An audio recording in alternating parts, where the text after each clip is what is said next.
Hola, buenos días. Bueno, aquí estamos en directo con estos encuentros que se llaman ¿Qué estás buscando?, donde estamos explorando los libros de Krishnamurti, ¿Qué estás buscando?, y de este otro autor, que no me recuerdo el nombre, después se los voy a recordar, que el libro se llama Cuando nada funciona, intenta no hacer nada.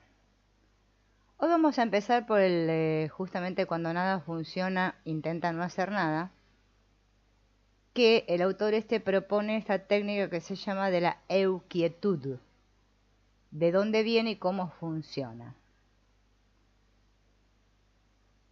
Antes de comenzar con esta técnica de la euquietud, vamos a hablar un poco sobre su origen.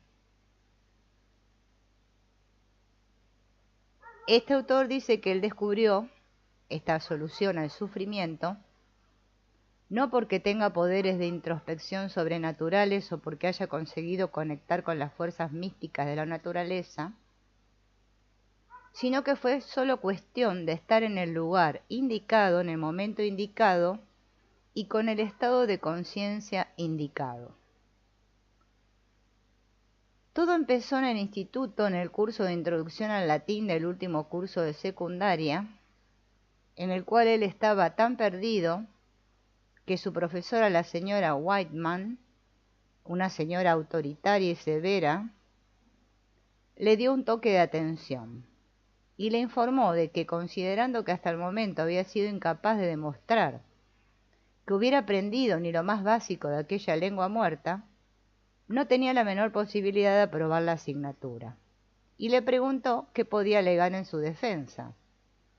Él quiso demostrarle que sí había aprendido algo en su clase y recitar la frase en latín «¿Dónde están las chicas?», pero pensó que quizás no fuera el momento más oportuno, así que se limitó a mirarse los zapatos mientras mascuchaba alguna frase ininteligible. Lo que no expresé fue el miedo que me daba hablar latín, y no era para menos. Los romanos de la antigüedad que hablaban latín estaban todos muertos. Estoy seguro de que se tomó mi fracaso como algo personal, como una afrenta a sus aptitudes para la enseñanza, como si hubiera decidido yo sacrificar mi nota media solo para desprestigiarla. Me dijo que tenía que seguir asistiendo a sus clases, pero que durante aquella hora solo iba a poder leer. Él se sintió como si acabaran de abrirle la puerta de la cárcel y se preguntó, ¿solo asistir a clase y leer? Sospecho que la señora Whiteman tenía la esperanza de que seguiría estudiando latín y volvería a elegir su asignatura el segundo semestre. En lugar de esto dejé que me explotara la imaginación. Me hice miembro del equipo de antropólogo Thor Heyerdahl y me dejé arrastrar por la corriente de Humboldt a bordo de la balsa Kon-Tiki. Leí sobre los poderes especiales de los maestros de yoga y la meditación profunda, y salté sobre un fotón, ni más ni menos que con Albert Einstein, y juntos surcamos el universo a la velocidad de la luz. Estoy convencido de que nunca ha habido un alumno de latín que haya sentido la pasión desbordante que experimenté en aquella segunda parte del curso introductorio de latín. Sin saberlo, la señora Whiteman me había abierto la puerta a ámbitos abstractos y desconocidos a los que entré entusiasmado. Y en ellos sigo habitando hasta el día de hoy, incluso mientras me ocupo de los asuntos del día a día, haciendo místico lo mundano. Con el paso de los años, el amor por lo abstracto fue encontrando numerosas y diversas aplicaciones prácticas. Me interesé por el lado mental de las artes marciales, leí un libro y aprendí a hipnotizar a mis amigos. Descubrí cómo reducir el dolor y aumentar la fuerza con técnicas de meditación. Y trabajando como quiropráctico estudié medio centenar de métodos curativos, desde cómo manipular una articulación hasta cómo multiplicar la bioenergía. Y me dejó admirado el modelo del universo que proponía Einstein, y aprendí a valorar la realidad disparatada de la física cuántica. aquellos insólitos y revolucionarios fragmentos de ingeniosa locura empezaron a abrirse camino en mi mente, incluso en mi corazón, y en mi percepción de la realidad cotidiana. Hace unos años viví una epifanía. Todos sabemos que un exceso de actividad mental dificulta el éxito de cualquier empresa o tarea, y que cuando los actos cotidianos de hablar, trabajar, aprender, amar, nacen de un estado mental más sereno, son más fluidos y sus resultados mucho más plausibles y satisfactorios. Esto que acabo de decir no es nuevo, ni mucho menos. Es en última instancia el fundamento de la meditación, de la curación de enfermedades crónicas, de las artes creativas y de conseguir el tiro de canasta perfecto. Descubrí que en verdad es posible no hacer nada a nivel mental, algo parecido a quitarse de en medio y dejar que la naturaleza siga su curso, tras lo cual empiezan a suceder cosas asombrosas. Vi el universo entero como algo estático, detenido en el tiempo. Yo no lo sabía en aquel momento, pero varios estudios posteriores han revelado que esa percepción de ausencia de movimiento ya la habían establecido teóricamente Einstein y otros. Lo mismo que el principio, la parte media y el final de una película están todos contenidos en un solo DVD, la parte media y el final de una película están todos contenidos, o sea, en un DVD, perdón, también la historia entera del universo está detenida más allá del tiempo. Pero aún no hemos llegado a lo más emocionante. Siempre he creído que no hay nada de malo en tener la cabeza en las nubes mientras se mantengan los pies en el suelo, porque ¿de qué sirve percibir un universo atemporal si esa percepción no tiene una aplicación práctica? Y aquí llega lo emocionante, junto con la percepción de un universo absolutamente inmóvil, me llegó la técnica del no hacer. Cómo crear satisfacción, disfrute y éxito empezando por no hacer nada en absoluto. Todos llevamos la atemporalidad incorporada en nuestros genes y esa atemporalidad es la piedra angular del éxito rotundo. Aquellos que conceden a la quietud un lugar de honor en sus vidas son más felices, más eficientes, compasivos, creativos y afectuosos. Hay más gente así de la que uno puede imaginar, y lo importante es que gracias a una simple y fugaz visión penetrante, disponemos ahora de un procedimiento práctico que equilibra nuestra vida entre la quietud interior y su aplicación dinámica y vivaz a la vida exterior. Quizás nos cueste captar la profundidad y trascendencia de esta técnica hasta darnos cuenta de que unifica en vez de polarizar. Y acá ahora vamos a empezar a explicar la técnica, ¿no? Bien.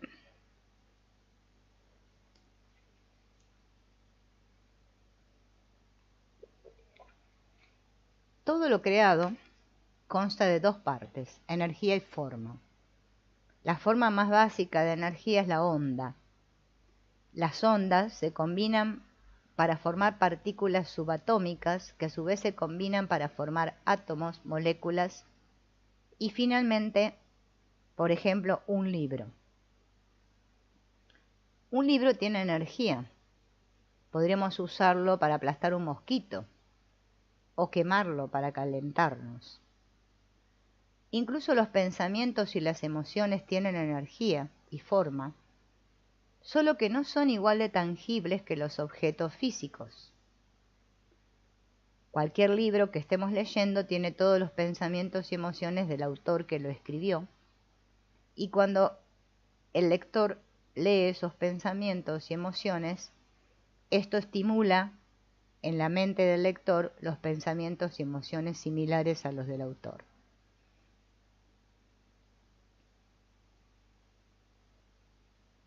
La conciencia pura no es algo creado. La conciencia pura es la progenitora de todo lo creado. ya sea tangible, etéreo o del tipo que fuere.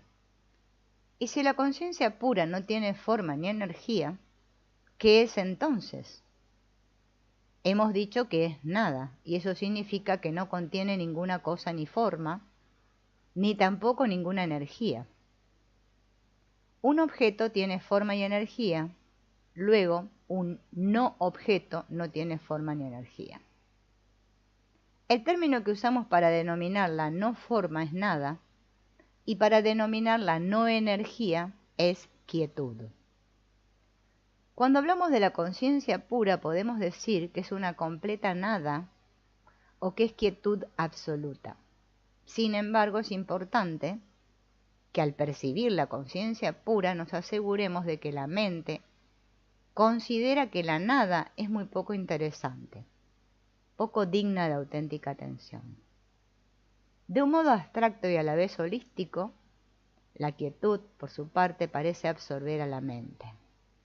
Por eso la técnica de la euquietud es capaz de provocar rápidos cambios en la vida. Empezamos a ver unidad donde antes veíamos diversidad. Y pronto descubriremos que es la facultad de ver unidad, la unión de dos cosas para crear mayor armonía, lo que nos va a salvar el pellejo. La técnica de la euquietud nos ofrece, por tanto, una percepción de la unidad que automática e instantáneamente conduce a un mayor éxito en la vida.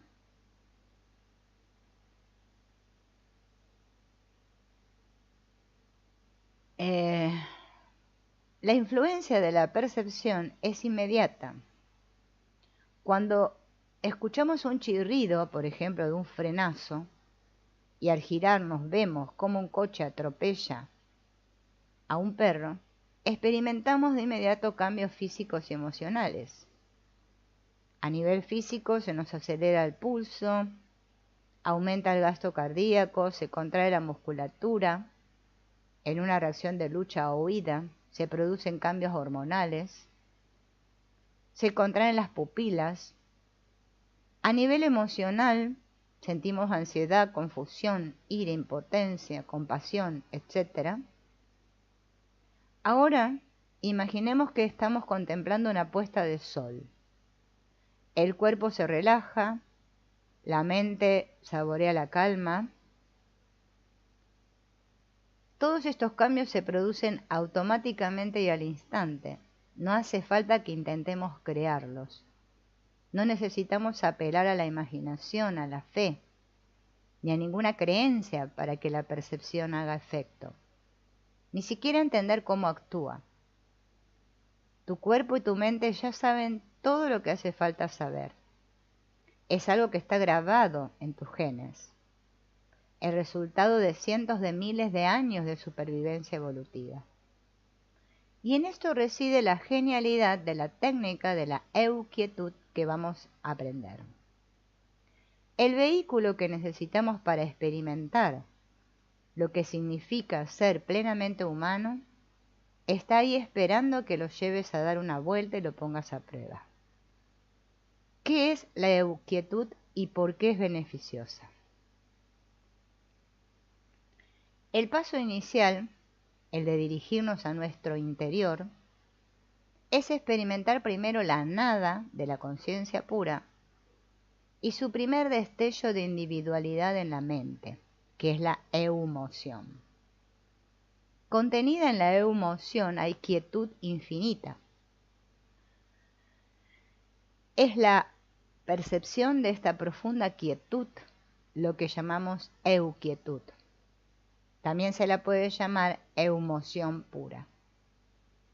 La euquietud despierta el nivel más excelente de nuestra mente comprendedora, nuestro intelecto, la parte de nosotros que decide qué hacer y cuándo, y distingue lo correcto de lo incorrecto y lo bueno de lo malo.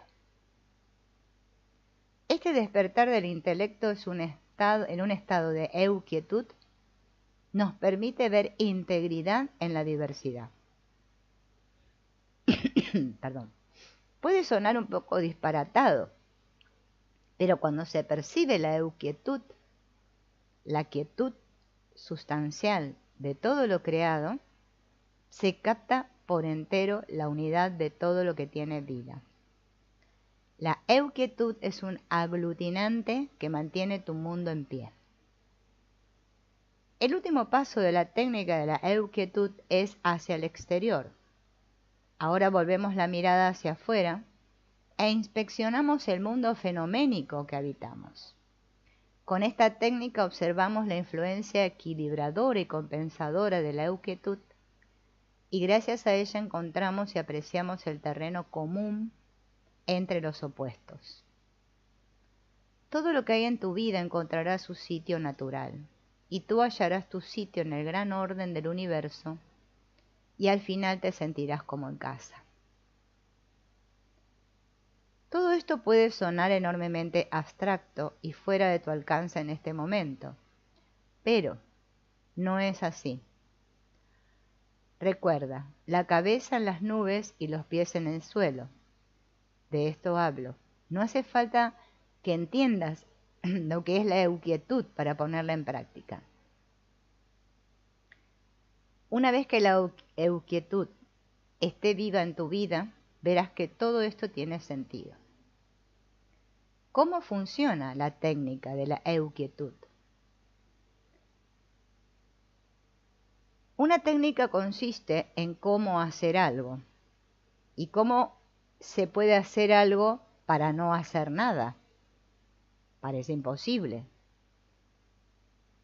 Tiene lógica pensar que es inviable generar una actividad de una no actividad. Por eso muchas técnicas espirituales y de meditación tardan tanto en dar resultado, porque se espera que el practicante cree quietud, o sea, que sea un observador inmóvil a base de hacer algo para conseguirlo, como crear pensamientos positivos, concentrarse en una palabra o idea o estirarse y respirar de una manera precisa. Pero todo esto es justamente lo opuesto de la meta que se pretende alcanzar, que es la paz interior, o sea, ser el observador silencioso. El movimiento, mental o del tipo que sea, no conduce a la quietud. La quietud existe a pesar del movimiento. Las técnicas tradicionales de hacer resultan fructíferas solo cuando al final la mente se cansa y por un instante deja de practicar la técnica. En ese momento en que la mente tira la toalla, se para. Y es entonces, al dejar de trabajar, cuando descubre la quietud que la está esperando con los brazos abiertos. La técnica de la euquietud se salta la parte de trabajar hasta cansarse y va derecho hacia la quietud. La técnica de la euquietud es una especie de cambio de percepción de hacer a ser, tan natural que la relajación y la paz interior son el resultado inmediato, seguido de niveles apreciables de curación y posteriormente de resultados a niveles aún más sustanciales. Bien.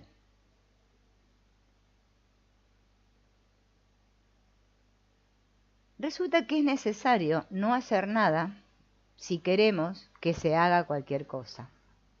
Suena descabellado, pero es verdad. Si deseamos hacer lo que sea, debemos empezar siempre por dirigirnos en sentido opuesto. Si quieres levantarte de la silla en la que estás sentado, ¿qué es lo primero que tienes que hacer? Antes tienes que hacer presión hacia abajo con los pies y las manos si quieres que el cuerpo se mueva hacia arriba. Si luego decides acercarte a la heladera para tomar algo, primero tienes que impulsar el pie de la dirección contraria a la heladera para poder avanzar hacia la bebida que está esperándote ahí. Si necesitas clavar un clavo, empiezas por inclinar el martillo en la dirección opuesta. Si tu intención es levantar un rascacielos, comienzas por excavar un hoyo. Y acá llega la parte de no hacer nada. Cuando dejas de dirigirte en sentido opuesto, justo antes de empezar a dirigirte hacia adelante, estás en reposo total. Cuando el pie ha terminado de impulsarte hacia atrás, justo antes de oscilar hacia adelante, estás en reposo. Cuando echas el martillo hacia atrás, se detiene justo antes de oscilar hacia adelante. No hacer nada forma parte de toda actividad. Incluso la forma de actividad más simple de la creación, la onda senoidal, manifiesta este principio del no hacer nada para hacer algo. La onda senoidal sube, luego baja, después vuelve a subir y después a bajar, y eso es cuando hace lo que hace durante toda su vida. Pero no todo es trabajar y trabajar y trabajar para la humilde onda senoidal. Después de cada subida y después de cada bajada, se toma un breve respiro, hace un descanso. Parece ser que el universo es un patrono benévolo que ha incorporado el reposo, el arte de no hacer nada, a toda actividad, incluso al nivel más básico de la creación. Examinemos con más detalle este principio. Tomemos como ejemplo el acto de disparar una flecha y dar en el blanco. Esta es una buena analogía para descubrir los principios activos en que se basa la técnica de la euquietud. Supongamos que quieres disparar una flecha hacia un objeto. ¿Qué es lo que primero debes hacer? Es tirar de la flecha en la dirección contraria al objetivo. Luego, una vez que la flecha ha retrocedido todo lo posible y antes de soltarla, está en reposo. Pero es un estado de reposo diferente a si se encontrara simplemente caída en el suelo. Haberla hecho retroceder al máximo le confiere un reposo dinámico. No está en movimiento, pero tiene todo el potencial de estarlo en cuanto la sueltes. ¿Qué haces a continuación? Apuntas al objetivo. Y una vez que has hecho retroceder del todo la flecha y apuntas al objetivo, ¿qué más es necesario para ser blanco? Nada. Antes de soltar la flecha tienes los músculos tensos para sujetarla en su sitio. Ahora, no necesitas más que dejar de hacer, que en ese caso se traduce en permitir que los músculos se relajen y la flecha sale disparada. Si apuntaste bien, vas a dar en el blanco, ¿no? Bien, así es como funciona la euquietud. La flecha representa la capacidad mental de crear una acción exitosa, de conseguir lo que quieres. Cuando la ajustas pero aún no la has hecho retroceder, la flecha sencillamente está donde está. Si la sueltas en ese momento, se cae al suelo. Esto representa la inactividad de la mente durante el sueño profundo. Tirar de la flecha hacia atrás varios centímetros representaría el potencial de la mente en el estado de conciencia ordinaria. Al soltarla tendrá cierto impulso que la hará avanzar un poco, pero no se aproximará ni remotamente a su pleno potencial. Puede que tengas que hacer varios intentos para dar en el blanco, y quizá aún así ni lo consigas. Hacer retroceder la flecha por completo y luego soltarla apuntando al objetivo representa actuar con todo nuestro potencial. Un retroceso completo es como tirar de la percepción consciente atravesando la conciencia ordinaria hasta entrar en la conciencia pura y la emoción. Una vez que has hecho retroceder la flecha del todo y se encuentra en estado de reposo dinámico, lo siguiente es apuntar al blanco. Con la flecha en ese punto de retroceso máximo y apuntando al blanco, dejas de hacer y al instante la flecha sale disparada y da en el centro de la diana. Cuando ponemos en práctica la técnica de la euquietud, hacemos que la mente retroceda totalmente hasta entrar en la conciencia pura. Tomamos conciencia de la euquietud y luego de la eumoción, y esto le confiere a la mente una quietud dinámica que la dispone para una acción plena. Tomar conciencia de la eumoción es como apuntar con la flecha al objetivo y con el pleno potencial de la euquietud como respaldo, dar en el blanco.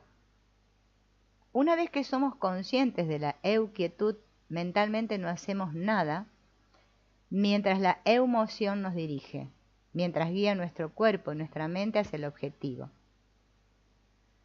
Y ya está, no tiene ningún misterio.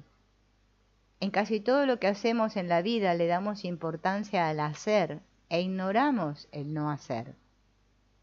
Hacer y hacer todo el tiempo es agotador. Todo se desequilibra cuando no incluimos en nuestra vida el silencioso y armonizador factor de la quietud. ¿Cómo incluir esa quietud dinámica? Ha llegado el momento de que aprendas la técnica de la euquietud. Y ahora lo que explica justamente es la técnica. La explicación de la técnica la vamos a dejar para el próximo encuentro y ahora nos vamos a abocar al otro libro, que es el libro de ¿Qué estás buscando?, que es de Krishnamurti, ¿no? Donde habíamos quedado en la explicación de qué es el amor y qué no es el amor.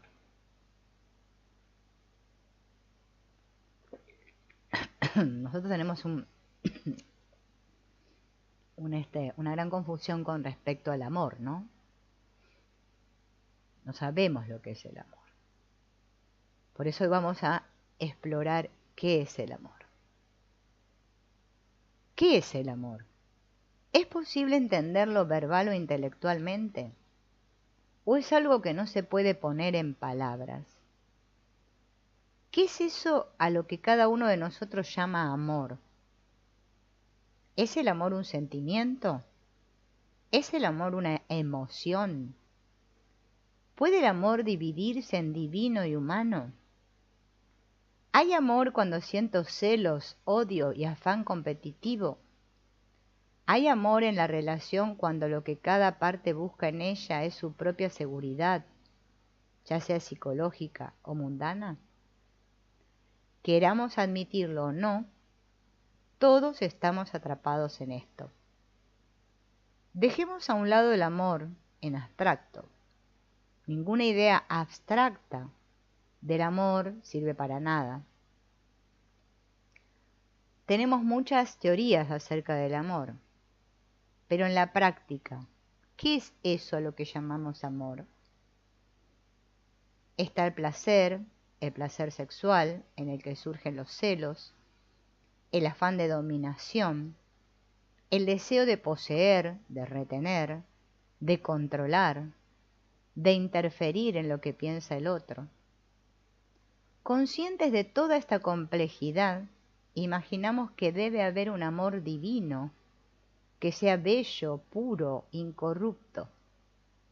Meditamos sobre él y adoptamos una actitud devocional, sentimental, emocional, y así nos escapamos.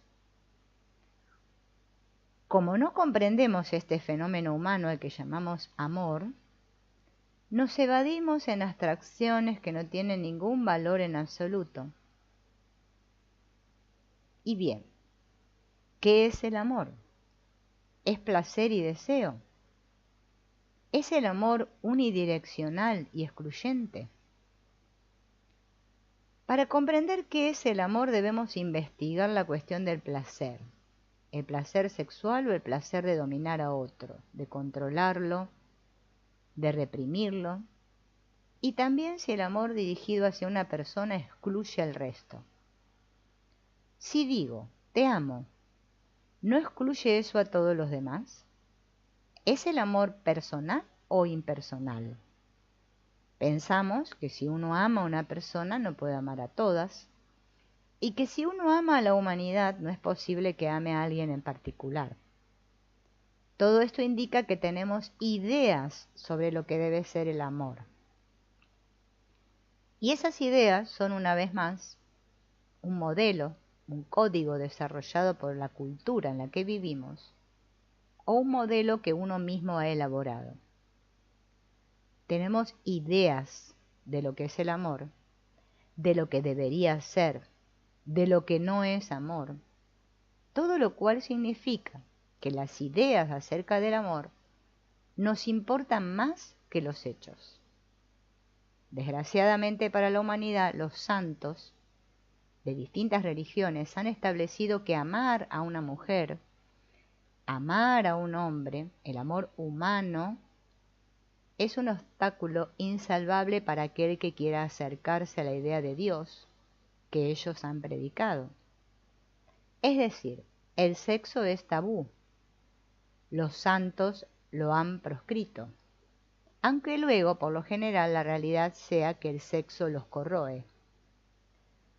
De modo que para investigar esta cuestión de qué es el amor, primero debemos prescindir de todas las ideas, todas las teorías sobre lo que es, sobre lo que debería o no debería ser, y también de la división entre el amor divino y lo no divino.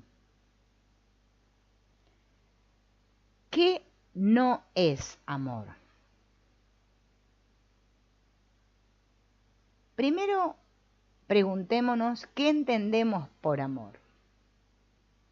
Para entender lo que es amor, primero tengo que comprender lo que no es amor. Porque dado que el amor es lo desconocido, solo descartando lo conocido podemos llegar a él. Es imposible que una mente repleta de lo conocido descubra lo desconocido. ¿Qué es el amor para la mayoría de las personas? Cuando decimos que amamos a alguien, ¿a qué nos referimos en realidad? Nos referimos al sentimiento de que esa persona nos pertenece. Lógicamente, de este sentimiento de posesión surgen los celos, porque si él o ella desaparece de mi vida, ¿qué será de mí? Me sentiré vacío, perdido. Así que legalizo la posesión y retengo a esa persona. Pero en el momento en que la retengo, en el que la considero mía, es inevitable que aparezca la desconfianza, el miedo y los innumerables conflictos derivados de la posesión. Todos sabemos que la posesión no es amor. Obviamente, el amor tampoco es sentimentalismo.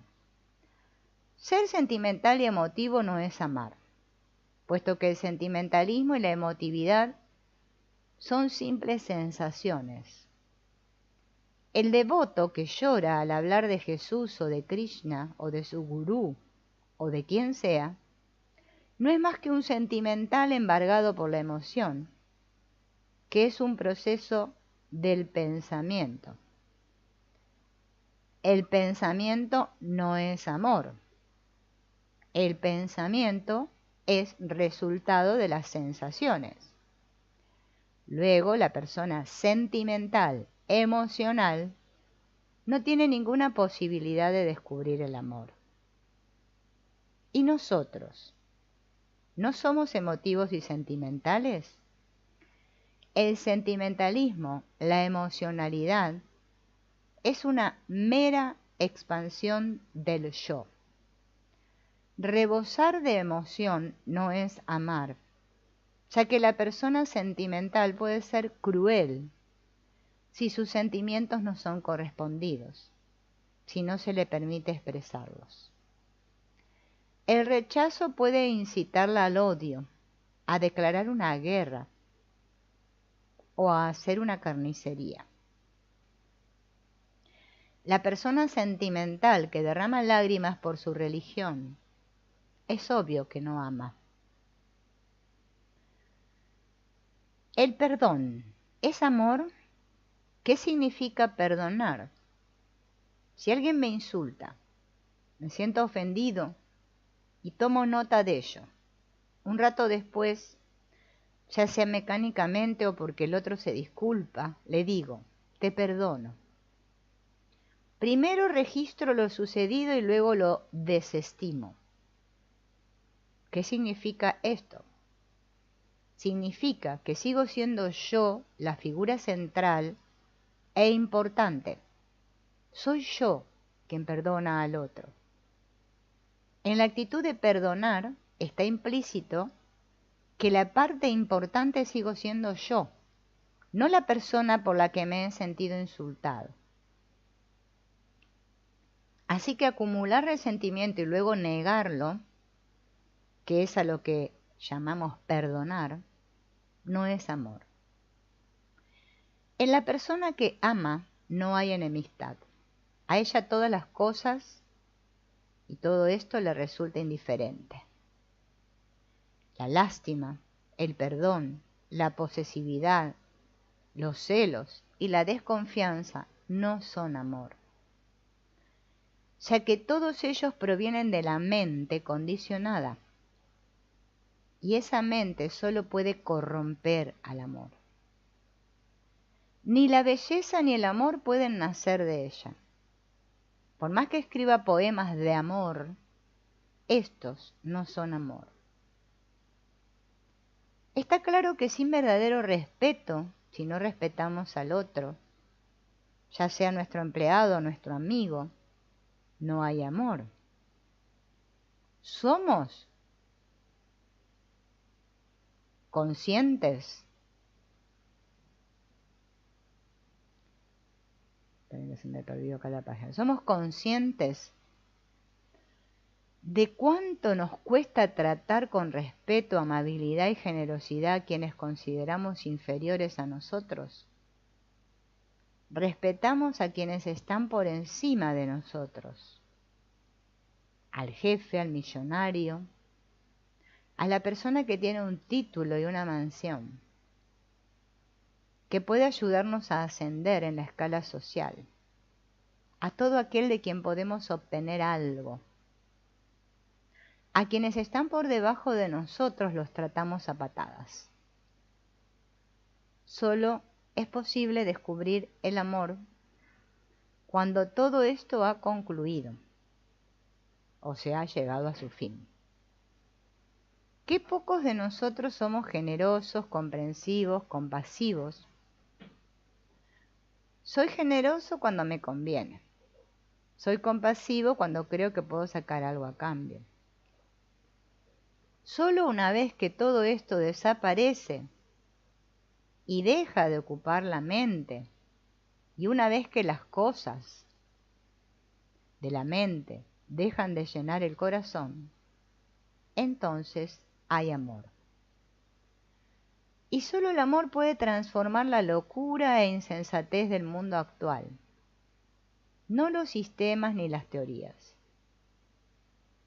Y cultivar el amor, practicar la fraternidad, sigue formando parte de la actividad de la mente. Por lo tanto, no es amor. Solo cuando todo esto termina, el amor se manifiesta. Y entonces descubrimos lo que significa amar. Entonces el amor no es cuantitativo, sino cualitativo. No vamos diciendo amo a todo el mundo, pero sí sabemos amar a un ser humano. Con que sepamos amar realmente a un ser humano, sabremos amarlos a todos. Pero en la actualidad, como no sabemos amar a un ser humano individual, el amor que decimos sentir por la humanidad es ficticio. Cuando uno ama, no hay un ser humano ni muchos, solo hay amor. Y únicamente si hay amor, pueden resolverse todos nuestros problemas.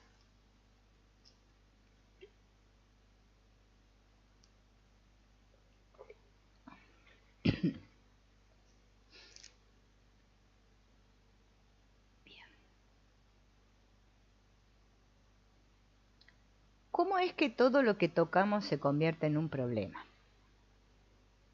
Hemos hecho un problema de Dios, un problema del amor, de las relaciones, del vivir y también del sexo. ¿Por qué? ¿Por qué nos supone un problema, una tortura, todo lo que hacemos? ¿Por qué sufrimos? ¿Por qué nos resignamos a vivir con problemas? ¿Por qué no les ponemos fin?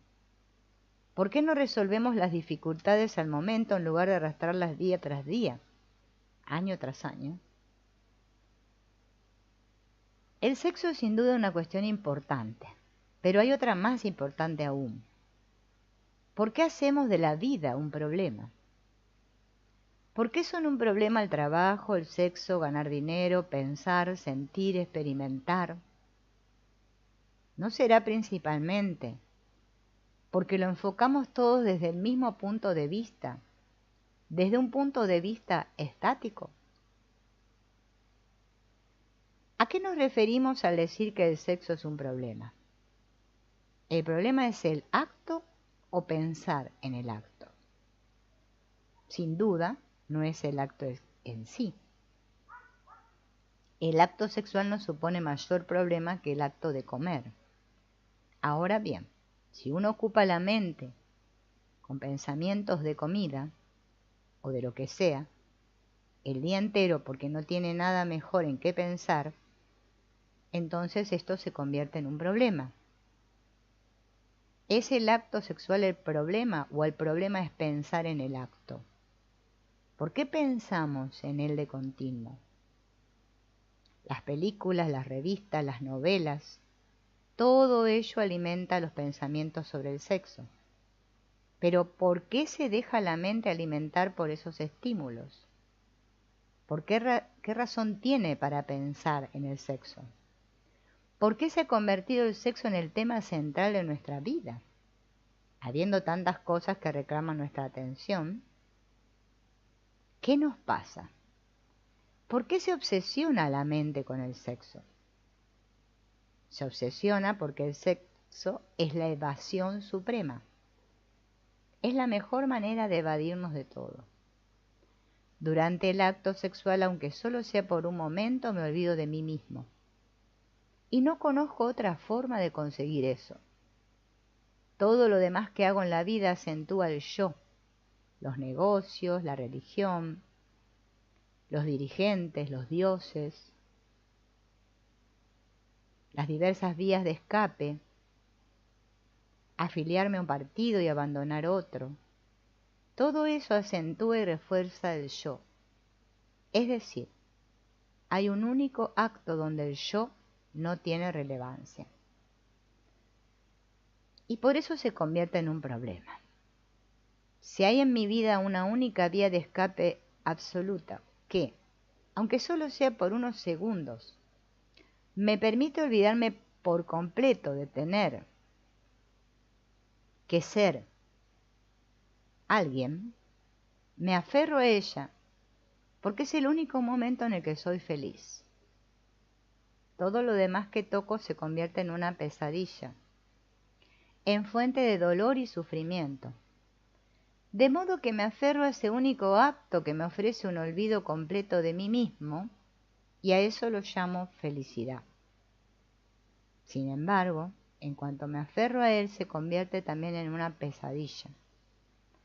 Porque lo que quiero ahora es liberarme de esa atadura. No quiero ser su esclavo. Así que invento desde la mente, una vez más, la idea de castidad, la idea de celibato, y a continuación me propongo ser célibe, ser casto, reprimir el deseo, todo lo cual son estrategias de la mente para desvincularse del hecho real. Pero esto da un particular énfasis al yo, a ese yo que se ha propuesto llegar a ser de determinada manera, por lo cual vuelvo a encontrarme atrapado en la lucha, el esfuerzo, la frustración, es decir, en el sufrimiento. El sexo se convierte en un problema extraordinario, muy difícil y complejo, mientras no comprendamos que la mente que piensa en el problema, si no es comprendida, se transforma en un problema. El acto sexual en sí no puede ser problemático. El problema es pensar en él. Si nos preguntamos qué es el deseo, podemos decir que el deseo es energía y debemos comprenderlo. No podemos simplemente reprimirlo o someterlo a una idea. Si destruimos el deseo, destruimos la sensibilidad y con ella la intensidad que es necesaria para comprender la verdad. Pero el deseo no es amor. El deseo conduce al placer. Es placer. Pero la solución no es aniquilar el deseo. Sería muy estúpido. Es imposible vivir sin deseo. Muchos se han torturado con esto. Y sin embargo el deseo ha persistido y los ha hecho vivir en conflicto. No se trata entonces de intentar erradicar el deseo, sino de comprender en su totalidad el fenómeno del deseo, del placer y del dolor. Porque más allá de él hay una dicha y un éxtasis que es el amor. Hola, hola Sonia. No, gracias a vos. Bien, entonces, estábamos en el deseo. El deseo no tiene nada de malo, pero ¿qué es el deseo? Por ejemplo, veo un árbol meciéndose en el viento, es algo hermoso de observar. ¿Y qué hay de malo en ello? ¿Hay algo malo en contemplar el elegante movimiento de un pájaro en vuelo? ¿O en mirar un coche reluciente con un diseño exquisito? ¿Qué hay de malo en mirar a una persona bella? El problema no es el deseo, sino el pensamiento posterior, que dice, quiero eso, lo necesito. Pero el deseo en sí no se detiene ahí. Cada percepción de un objeto es más que una pura percepción, va acompañada de sensaciones. Y cuando surge la sensación, quiero tocar ese objeto, contactar con él, y eso va seguido de una necesidad de poseerlo. Pienso, es muy bello, necesito que sea mío. Y ahí empieza la parte turbulenta del deseo. ¿Es posible ver, observar, percibir las cosas bellas o feas de la vida y no pensar, tengo que hacerla mía o no quiero esa cosa? ¿Alguna vez observamos algo simplemente observarlo? ¿Podemos entender lo que significa simplemente observar? Observo en algún momento a mi pareja, a mis hijos, a mis amigos. ¿Miro alguna vez una flor sin llamarla rosa? Sin querer cortarla y ponérmela en el ojal o llevármela a casa para regalársela a alguien.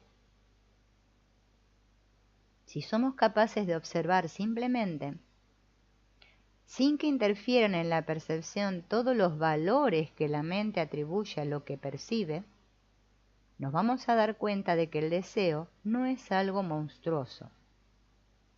Puedo mirar un automóvil, apreciar su belleza y no caer en la confusión o contradicción del deseo. El único requisito es una inmensa intensidad de observación y no caer en la confusión del deseo. No significa que en mí no haya deseo, sino algo tan simple como que la mente es capaz de mirar sin describir. Miro la luna y no digo, ahí está la luna, qué preciosa. El parloteo de la mente no se interpone. Al mirar, descubro que en la intensidad de la observación, el amor tiene su propia acción y que no es la acción contradictoria del deseo. Si experimentamos con esto, vemos lo difícil que le resulta a la mente observar sin pensar nada acerca de lo que observa. Y sin embargo, la ausencia de pensamiento es la naturaleza del amor. Ausencia de pensamiento es la naturaleza del amor. ¿Cómo puedo amar si mi mente nunca está en silencio? Si en todo momento estoy pensando en mí mismo. Amar a alguien con todo mi ser, con todo mi corazón, requiere gran intensidad. Y cuando el amor es intenso, el deseo desaparece. El problema es que la mayoría nunca hemos sentido esa intensidad por nada, salvo por satisfacer nuestros deseos conscientes o inconscientes. Nunca sentimos pasión por nada, sin esperar obtener algo a cambio. Por lo tanto, es muy importante comprender el deseo, que comprenderlo no es aniquilarlo. Si mato el deseo me quedo paralizado. Cuando miro la puesta de sol que hay delante de mí, el hecho mismo de mirarla es un deleite. También ese deleite es deseo. Y si no soy capaz de ver la puesta de sol y deleitarme en ella, significa que no soy sensible. Si no soy capaz de ver a un hombre rico en un coche magnífico y sentir un gran deleite, no porque quiera ser como él y tener lo que él tiene, sino simplemente por el disfrute de verlo, o si no soy capaz de ver a un ser humano pobre y sucio, sumido en la desesperación, y sentir una enorme compasión o afecto por él, es que no soy sensible. ¿Cómo puedo entonces descubrir la realidad si no tengo sensibilidad ni sentimiento?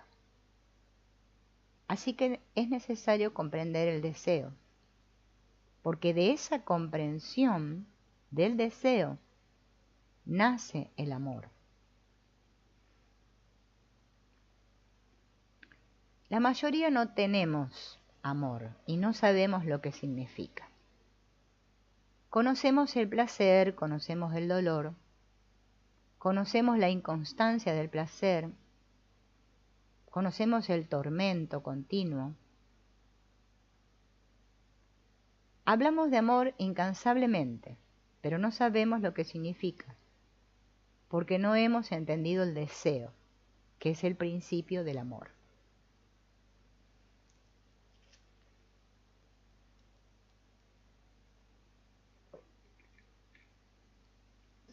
Para comprender el deseo, tengo que escuchar cada impulso de la mente y del corazón, cada estado de ánimo, cada cambio del pensamiento y del sentimiento. Los tengo que observar. Tengo que estar atento para darme cuenta de este proceso. Y es imposible que me dé cuenta del proceso del deseo si yo lo condeno o lo comparo con un ideal. Debemos conceder la debida importancia al deseo. De la comprensión del deseo nace la sensibilidad. Entonces somos sensibles no solo a la belleza física, a las estrellas, a la suciedad, a un rostro que sonríe o a uno que llora, sino también a todos los murmullos, los susurros que suenan en nuestra mente, los miedos y las esperanzas secretos. De este escuchar, de este observar brota la pasión. Esa pasión es afín al amor. Tengo una sensación placentera cuando siento deseo y consigo que ese placer continúe y me pongo a pensar en él. Pienso en el sexo. Pienso en el dolor, en la angustia que sentí ayer, y así le doy continuidad. Que surja el deseo es natural. Sin la capacidad de reaccionar a los estímulos, soy una entidad muerta. Lo importante es distinguir, descubrir íntimamente cuándo darle continuidad al deseo y cuándo no.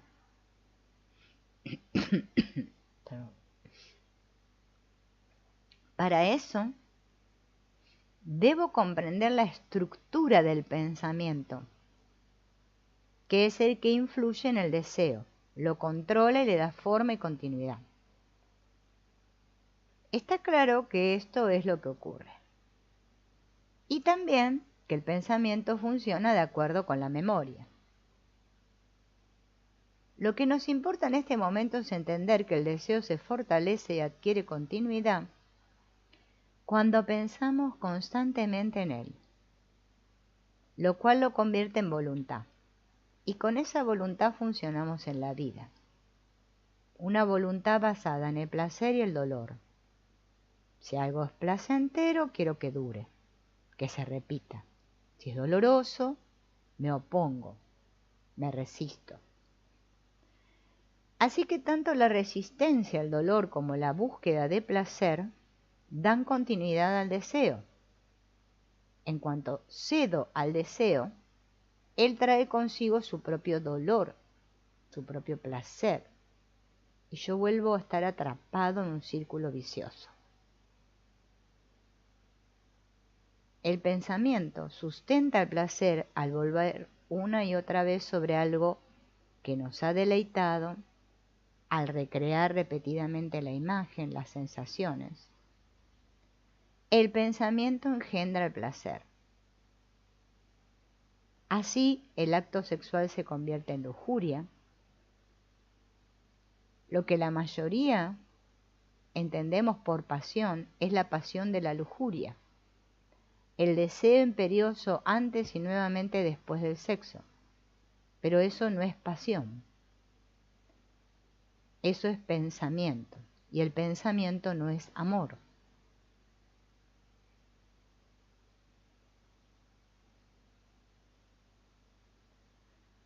El sexo desempeña un papel extraordinariamente importante en nuestras vidas porque tal vez es la única experiencia profunda, genuina,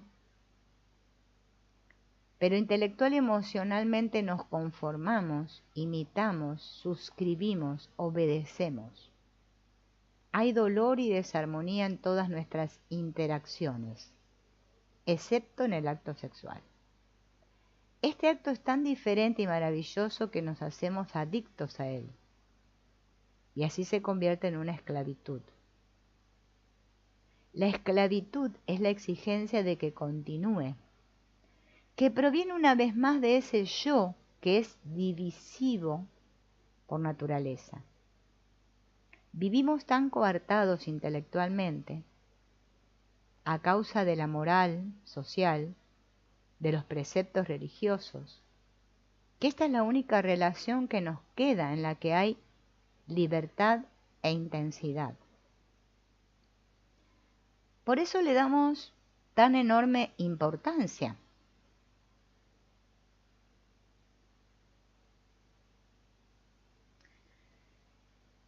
Pero si hubiera libertad en el resto de nuestra vida, el sexo no sería objeto de un deseo impetuoso, no sería un problema. Pero como no la hay, lo convierto en un problema, ya sea porque no tengo suficientes ocasiones de satisfacerlo, o porque me siento culpable de satisfacerlo demasiado a menudo, o porque satisfacerlo atento contra las reglas de la sociedad. Es la vieja sociedad la que llama permisiva a la nueva, porque para la nueva sociedad el sexo forma parte de la vida. Y si la mente se libera de la esclavitud que suponen la imitación, la autoridad, el conformismo y las imposiciones religiosas, el sexo ocupará el lugar que le corresponde y dejará de dominarnos. Resulta evidente entonces que la libertad es esencial para el amor. Pero no la libertad de una revuelta, no la libertad de hacer lo que me viene la gana, sino la libertad que nace de comprender en su totalidad la estructura y naturaleza de ese centro que es el yo. Entonces la libertad es amor. La libertad no es hacer lo que uno quiere. Hacer lo que uno quiere es una reacción, y eso es esclavitud. Y la libertad, la verdadera libertad, el amor, no es una reacción. No es odio, ni celos, ni espíritu competitivo, acompañado del miedo al fracaso. No es el amor a Dios ni el amor al ser humano. El amor no es a uno ni a muchos. Cuando hay amor, es personal e impersonal, con y sin objeto. Es como el perfume de una flor. Lo puede oler uno o muchos. Lo que importa es el perfume, no a quién le pertenece el perfume. Cuando nosotros somos jóvenes, tenemos fuertes impulsos sexuales y la mayoría tratamos de resolver esos deseos controlándolos y disciplinándolos, porque pensamos que si no le ponemos freno, viviremos dominados por la lujuria. A las religiones organizadas les preocupa mucho nuestra moralidad sexual. En cambio, nos permiten emplear la violencia o asesinar en nombre del patriotismo, actuar por envidia y con una crueldad premeditada, ambicionar el éxito y el poder. ¿Cómo es que les preocupa tanto cierto tipo de moralidad y no arremeten contra la explotación, la codicia y las guerras? ¿No será porque las religiones organizadas, dado que forman parte del sistema que entre todos hemos creado, dependen para poder seguir existiendo de nuestros miedos y esperanzas y de nuestra envidia y separatividad? Esto significa que en el aspecto religioso, como en todos los demás, la mente vive apresada en las proyecciones de sus propios deseos. Mientras no comprendamos seriamente el proceso del deseo,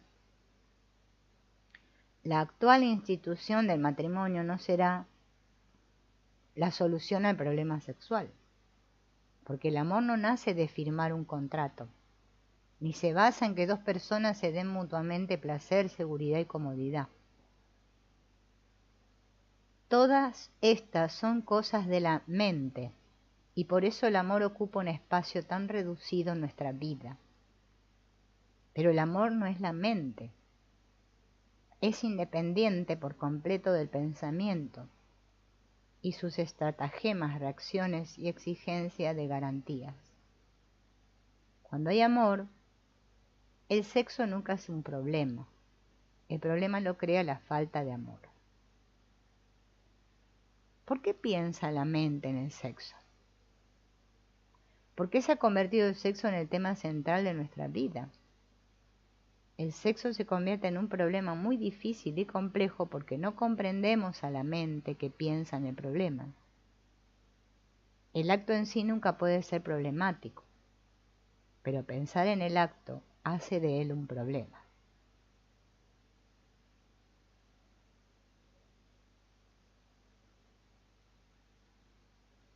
Es cierto que en el aspecto físico dependemos del cartero, el lechero o el supermercado para que nos provean lo que necesitamos.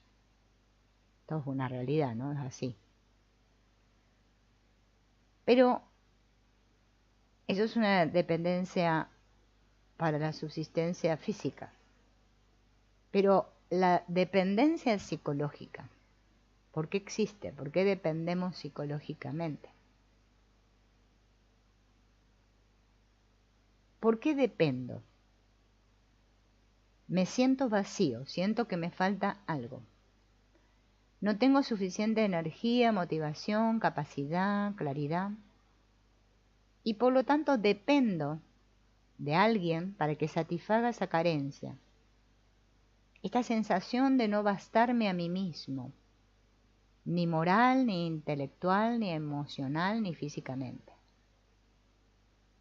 Dependo porque quiero sentirme seguro, como un niño que lo primero que pide es seguridad. Una seguridad en la que está implícita la idea de bienestar. Dependo del otro porque me da placer, me da consuelo, satisfacción, una sensación de seguridad, equilibrio, armonía, compañerismo. Pero todo esto, ¿es real o es fantasía? Me aferro a alguien física, emocional, intelectualmente, porque me siento aislado, separado de todos, y esa separación me hace sufrir. La necesidad de identificarme con el otro nace de esa sensación de aislamiento. No se trata de aceptar sin más que es así, sino que hay que investigarlo.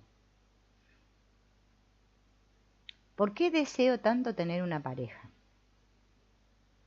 Como me siento solo, busco desesperadamente algo a lo que aferrarme. En los niveles más profundos de la conciencia tenemos una permanente necesidad de encontrar algo o a alguien que nos llene. Una idea, una persona, una esperanza. Algo que avive en nosotros una intensa sensación de ser alguien. Algo con lo que poder identificarme. Tenemos esa necesidad a causa del vacío, del sentimiento de soledad y de carencia. Sentimiento de soledad y de carencia que nos deja nuestro constante comportamiento egocéntrico. Pero si al final encontramos una persona, una idea a la que aferrarnos, en la interacción con ella sentimos desde el primer momento incertidumbre, miedo a que eso de lo que ahora dependo sea inconstante e inestable. Entonces me vuelvo desconfiado, exigente, agresivo, posesivo y dominante. Y ahí empieza la batalla. El otro quiere ser libre y yo no se lo puedo permitir. Me siento confundido, celoso, angustiado. Y a esto es a lo que llamamos relación. Relación es estar en contacto con alguien y yo no soy capaz de estar en contacto con nadie. Pero tengo miedo, me siento solo, angustiado, y como soy un egoísta, me aferro a esa persona. Ahora bien, ¿cómo puedo estar seguro de otra persona? En realidad no puedo estar seguro de nada, y sin embargo me empeño en que esa persona me dé una seguridad. Al oír esto, uno siente el impulso de no depender ya más de la persona que está a su lado. Pero no funciona así. Lo importante no es soltarse de una determinada persona, sino averiguar por qué necesito depender. Si comprendo esto con claridad, se acaba la dependencia. De lo contrario, quizá consiga soltarme de una persona, pero me voy a aferrar a otra. La llamamos relación amorosa. Decimos que en ella nos sentimos protegidos. Le damos un sinfín de adjetivos absurdos. Pero nunca investigamos qué es realmente la relación. Iniciamos una relación por la incertidumbre que sentimos dentro, por la necesidad de tener algo seguro, por la necesidad de saber que somos capaces de tener una relación. La dependencia que se crea así va más allá de lo físico Porque sin esa dependencia, ¿qué pasaría? Me sentiría perdido, iría a la deriva, sin un puerto donde echar el ancla y poder decir, estoy en casa. Si el pensamiento forma una imagen del placer, lo que sentimos en ese momento es lujuria, no pasión. Porque la pasión es libertad. Cuando el impulso sexual nace del placer, cuando es el placer lo que nos mueve, eso es lujuria. Si el sentimiento sexual nace del amor, no es lujuria, aunque haya en ese momento un intenso deleite. La belleza del sexo radica en la ausencia del yo, del ego. Y pensar en el sexo es reafirmar el ego. Eso es placer. La pasión tiene la cualidad de la dicha, del éxtasis, no del placer. En el placer existe siempre un sutil esfuerzo por encontrar lo que siento que necesito, un esfuerzo por conseguirlo, por conservarlo. Pero en la pasión no hay necesidad, no hay esfuerzo. No hay ni el más leve deseo de satisfacción y por lo tanto no hay frustración ni dolor. La pasión me libera del yo. La pasión es la esencia de la vida, lo que me mueve. Pero en cuanto interfiere el pensamiento con su ansia de conseguir y poseer, ¡puc!, la pasión cesa.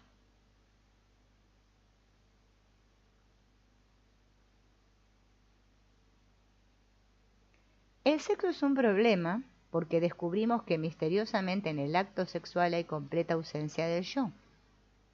Como en ese momento soy feliz porque cesa en mí la conciencia de ser alguien, deseo prolongar ese estado de total fusión e integración en el que la desaparición momentánea del yo se traduce en felicidad absoluta. He descubierto algo que me da pura dicha, un completo olvido de mí mismo, y quiero que se repita una y otra vez. Pues porque en todo lo demás vivo en conflicto. La relación que tengo con todo, con mis propiedades, con la gente, las ideas, está llena de discordia, dolor, lucha, desengaño. Entonces quiero que el sexo sea una constante en mi vida porque me hace feliz. Todo lo demás es un tormento. Entonces el problema no es el sexo, sino la necesidad de liberarme de mí mismo. He experimentado el estado de ser sin yo, al menos por unos instantes, y entonces en mí queda esa añoranza de ese estado de liberación.